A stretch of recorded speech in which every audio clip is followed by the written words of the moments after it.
get to that in a minute. Let's go with the let's get to the news, all right?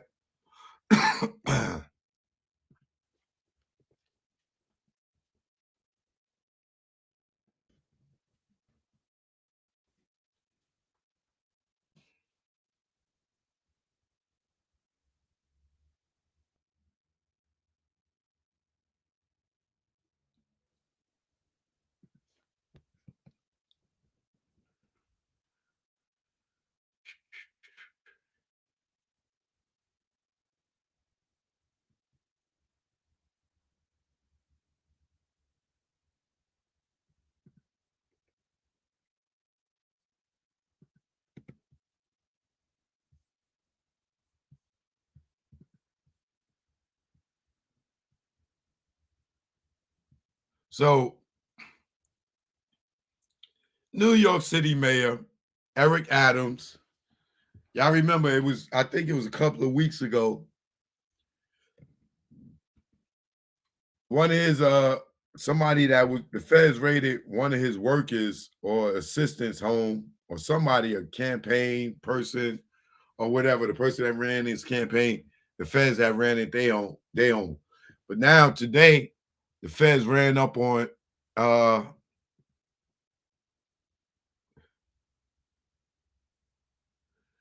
Darian. Sharita Knight was lying big time on Bums First. I counted 10 lies. Type out those lies for me. Or I could drop the link for you if you want to come on and tell us the 10 lies. Let me know.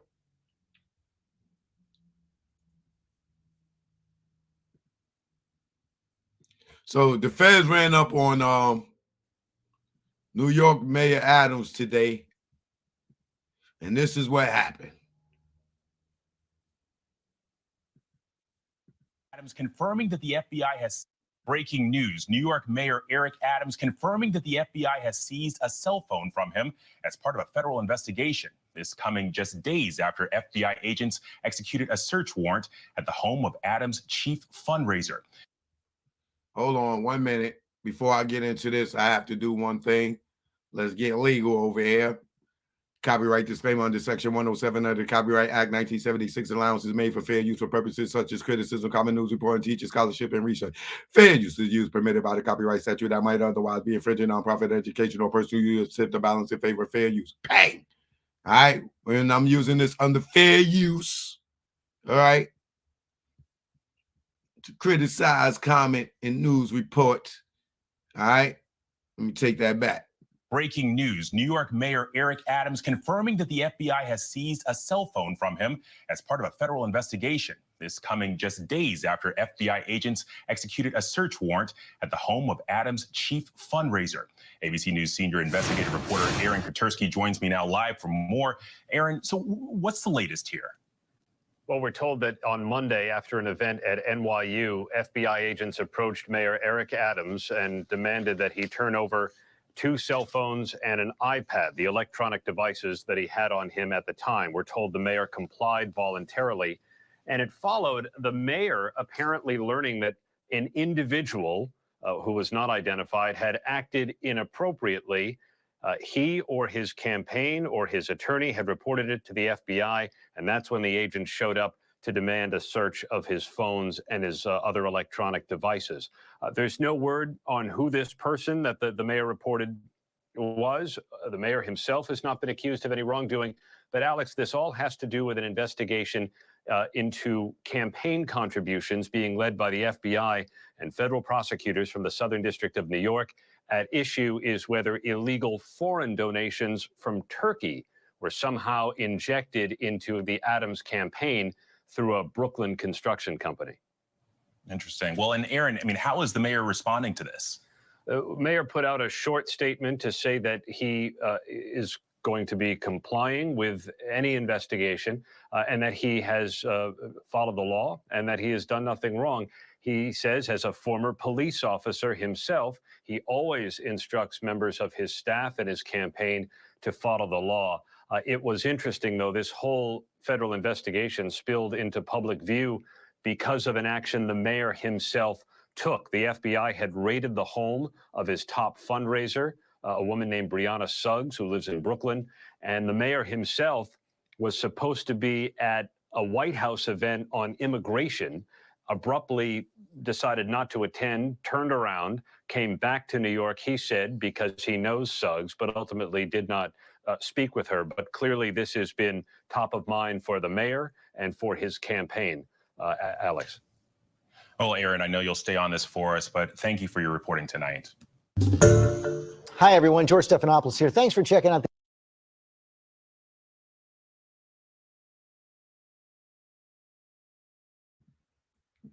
Now, I don't know about this whole campaign thing, this, that, and the third. I think it's probably more than that, than just a campaign thing. But I know this rate, if the FBI been watching them, he's been around all these rap dudes. And I believe that they saying that I seen in another news article, they saying that either somebody from his legal team allegedly, or somebody close to him gave them some information. But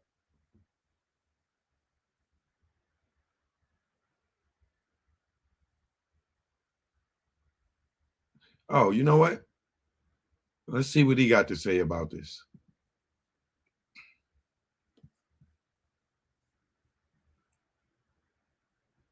Still under fair use here.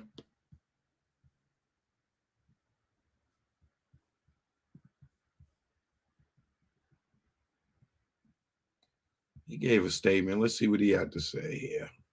This might be for the raid on his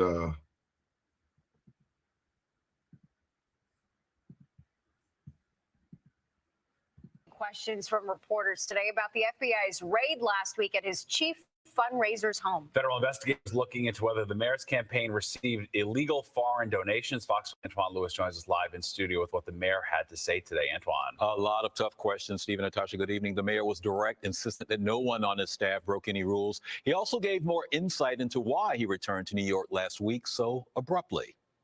She outraised every other fundraiser that was in the race. She worked hard. She learned. Mayor Eric Adams on his top fundraiser, Brianna Suggs. Last week, FBI agents raided the home of Suggs. According to the search warrant, the FBI is investigating whether the Adams 2021 mayoral campaign conspired with the KSK Construction Company of Brooklyn to funnel foreign money into the campaign by way of a straw donor scheme. And while agents left with several boxes, the mayor, confident and insistent that no wrongdoing has occurred, by way of a directive that's been in place since before day one. And what I stated, we must always follow the rules because we knew that our campaign will always be scrutinized. And so we wanted to make sure we were above reproach. Adams was in the nation's capital as part of a coalition of U.S. mayors to meet with White House officials about the migrant crisis when notified of the raid. He says his decision to skip the meeting and return to New York was twofold. There was a professional part of maintaining, my staff and my city. But I think sometimes we miss the fact that there's a human part to life. As a human being, I was concerned about a young 25-year-old staffer that went through a traumatic experience. Suggs has been with Adams since 2017 when he was Brooklyn Borough president. According to the New York Times, she was issued a subpoena to testify in front of a federal grand jury. Team Adams says they are cooperating fully. And I think, as you know, there have been no accusations of wrongdoing that we are aware of. I would be shocked if someone states that our campaign coordinated in illegal behavior. I cannot tell you how much I start today with telling my team, we gotta follow the law. Gotta follow the law. Mayor Adams says he has retained an outside law firm, and in regards to campaign donations, the mayor says the team routinely declines those from any potential donor once they sense any potential red flags. Stephen, Natasha. All right.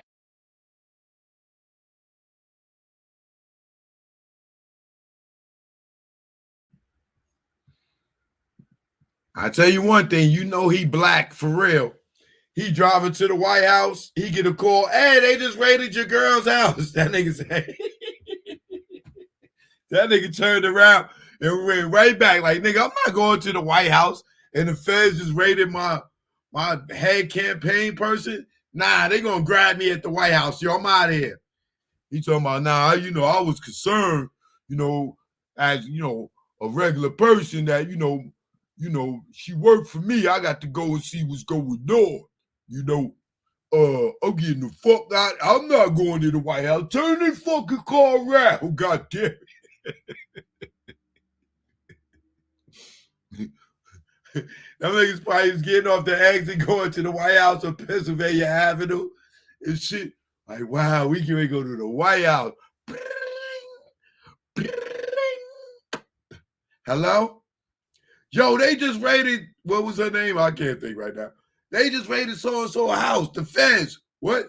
Turn this car around. I'm not going to, you think I'm going to the White House and they just raided our house?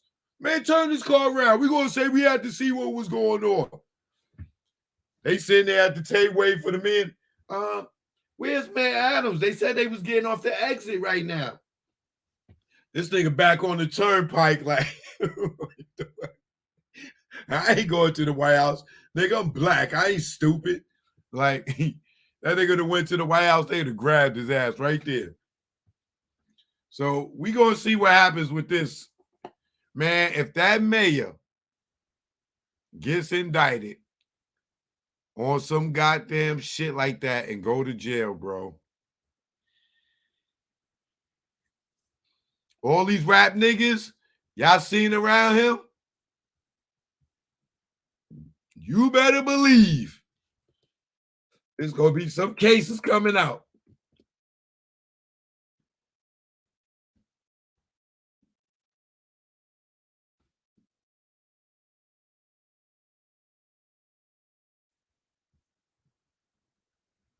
Oh, no.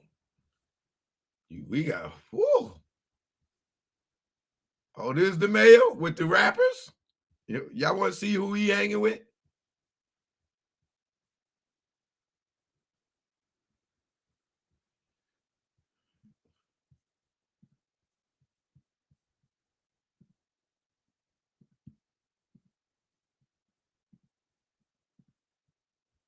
They ain't on him because of no goddamn turkey. Nigga, you hanging out with the thugs. This nigga hanging out with Eric B. Oh, really? Woo, buddy, your ass in trouble, boy. Oh, no. Yeah, this is why they on his ass.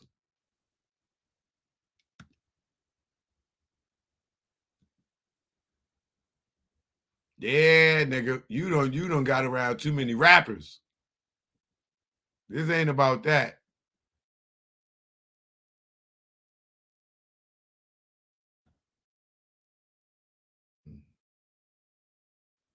Look how he dressed. Okay, buddy. Can't mess with the niggas in the hood, brother. They gonna get you.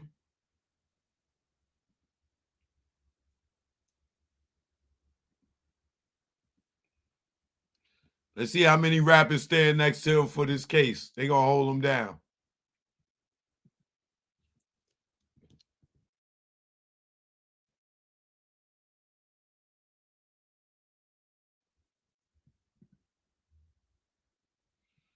So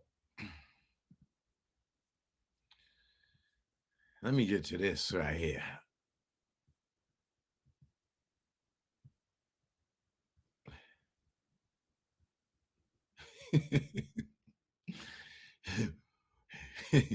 I don't know how many. Wait, let me see if I could. I want to find Rick Ross. Hold on. I want. Let's see something here.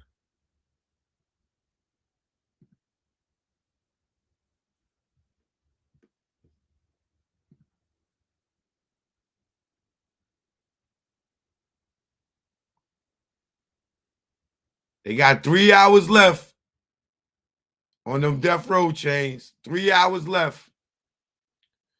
That's midnight. Midnight for them death row chains, y'all.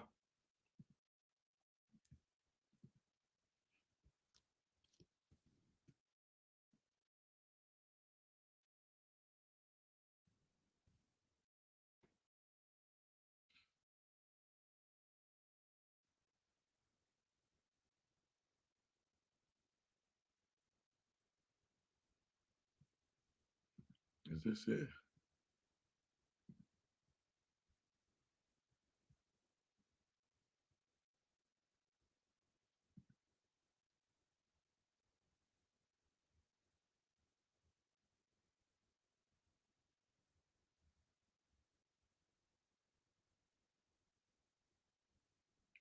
Yeah, it is here. Okay.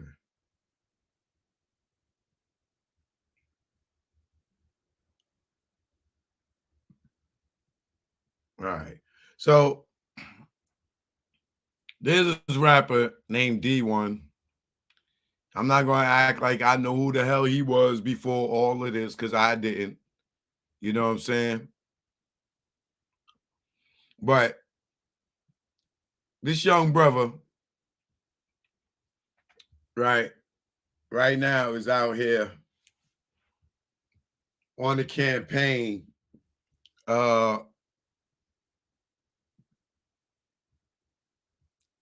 calling out other rappers that don't do the type of music that he do, right? So the reason I say D1 or dumb one on this one, because I understand where the young dude is coming from as far as being a intellectual and wanting change and this, that, and the third, right? But there is a way to do this, right? So let me create an analogy here so the older and the younger could come together and understand what I'm about to talk about, what I'm gonna get into with this D1 and these other rappers, a generation of maybe above him, right? I'm gonna play a couple of his videos, right? And then no, let me talk about it first. Then I'm gonna play the videos, right? So, like I said, I understand the young boy, right? So, for those my age or older or a little younger, we're gonna look at D1 as Public Enemy, right? Or Brand Nubian, right? Or X-Clan, right? We're gonna look at him as that, and he wants to be uplift his people as a Public Enemy or X-Clan or one of these dudes go. All right.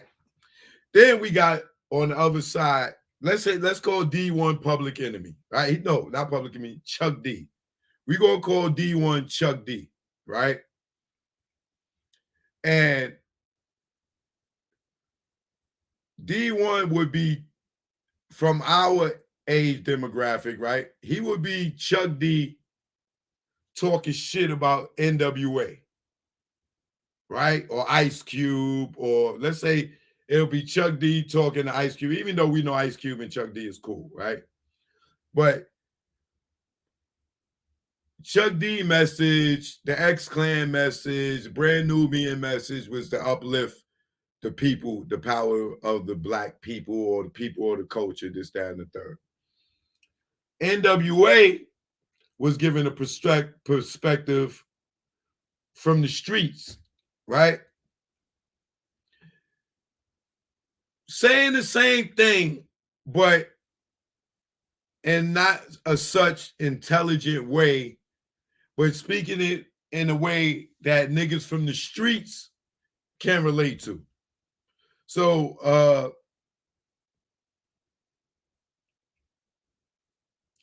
D1 is saying, fight the power, right? or Chuck D is saying fight the power. NWA is saying fuck the police, right? It's the same message, right? Fight the power, the powers that be, right? Fuck the police is saying fuck the powers that be, right? Now, Chuck D may be saying it in a politically correct way. Fight the power, the powers that be, right? NWA, Ice Cube, Eazy-E is fuck the police, y'all, right? It's the same message, right? But Chuck D is saying it, talking to people probably a little more educated, went to college, you know what I'm saying, and saying it going across a politically correct,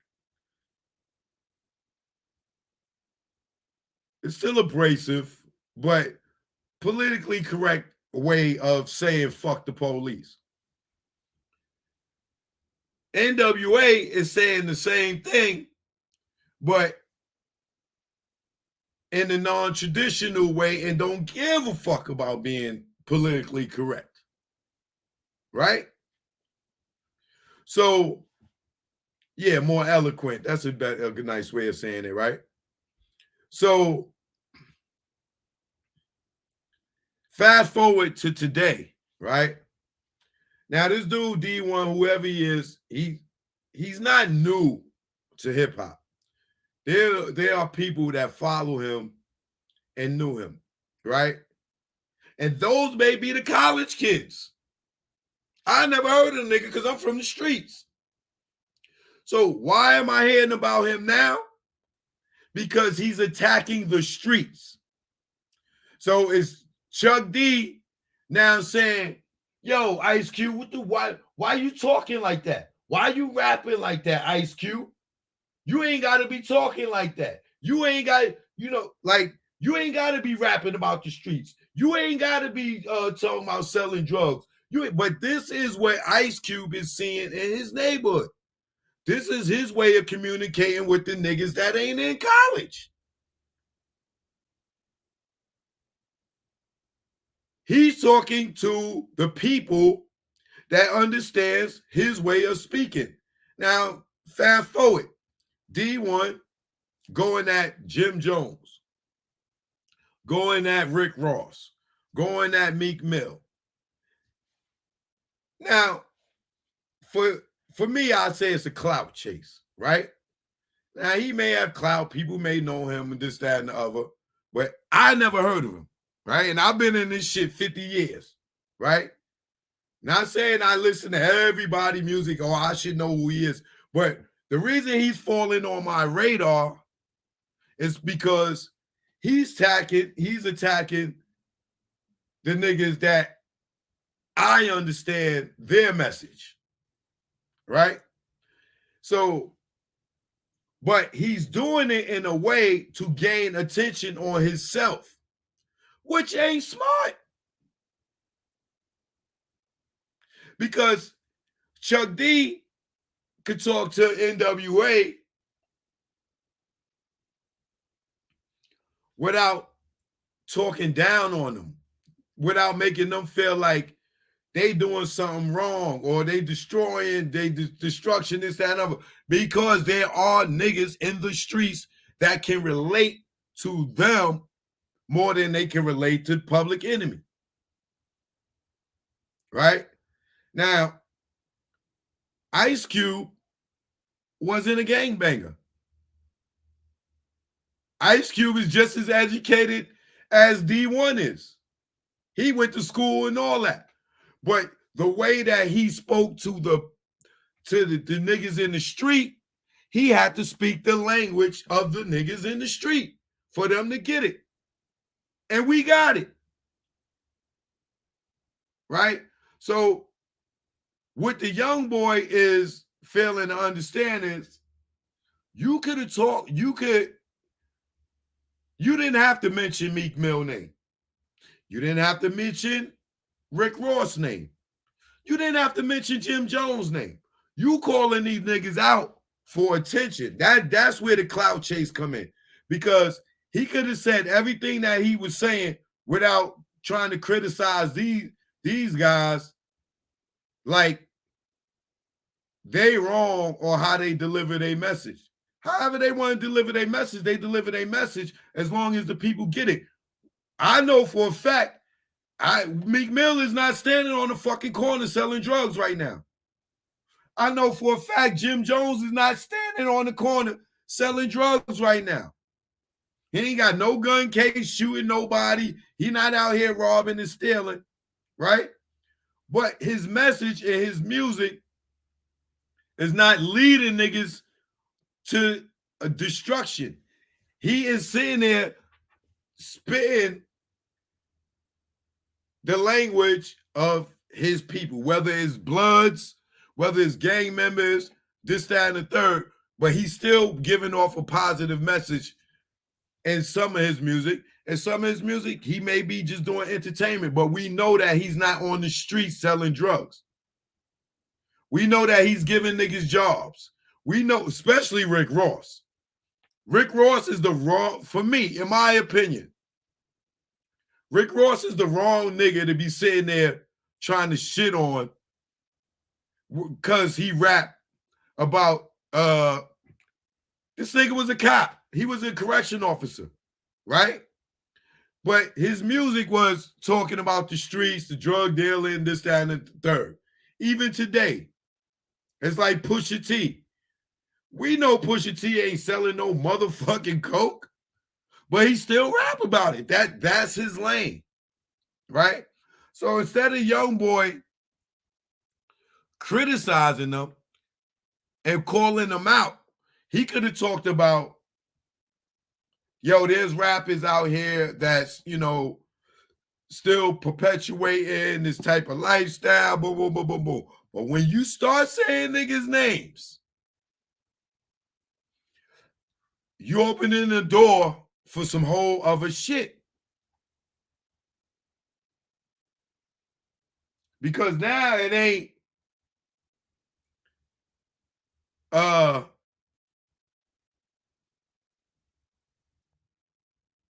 now it ain't you preaching a positive message. Now what you're doing is you downing the next man, the next black man. When you could have easily pulled up on these dudes and had conversations. Or you could have been like, yo, let's do a song together and let's do it from this perspective, right? But once you start dealing, now this is where he's fucking up at. You're trying to be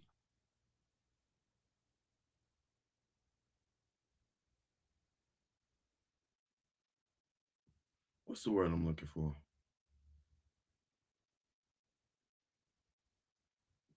You trying to be highly educated and talking to these guys, whether you trying to use God-fearing or God or Jesus, the Bible or whatever it is, but you're still talking to niggas that can get ignorant.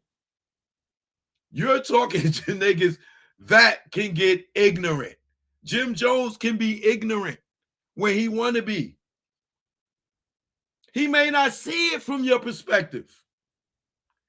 All he is you shitting on him, talking bad about him. Same thing with Rick Ross. Because the professor can't talk to the street nigga and think that he's going to understand everything that he's saying.